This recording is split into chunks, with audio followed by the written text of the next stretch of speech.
This is how you can access files on Android. Okay, swipe up on the home screen. If your interest is to access photos, tap on the gallery. This displays some of the pictures and videos you have. If you tap on camera option, you will see both pictures and videos. Okay. Likewise, downloads, screenshots, WhatsApp videos, WhatsApp images, and any other folder you created by yourself that contains videos or pictures. Okay.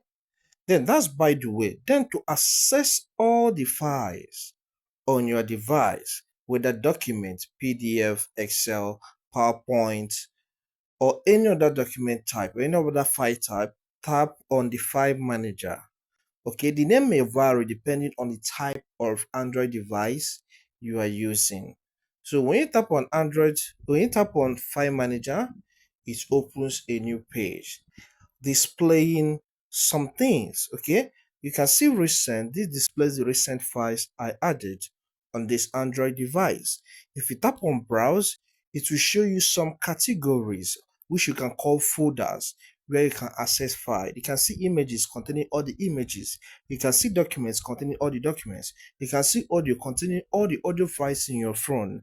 You can see videos containing all the video files. You can see zips, APKs containing all the APK files, and others.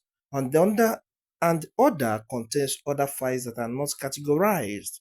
Okay, then if you get there, you can see my phone. You can tap on my phone to see the internal storage. If you tap on internal storage, then you see a larger folders. Okay, depending on what you want to get to. Okay, if you want to see your recordings, tap on recordings. But here I don't have anything here. Okay, if you want to still go to downloads from this section, click on downloads. It will show you some files recently downloaded on your phone and also some folders you created by yourself. It is that simple. So with this, you can access any type of file on your Android device. Thank you.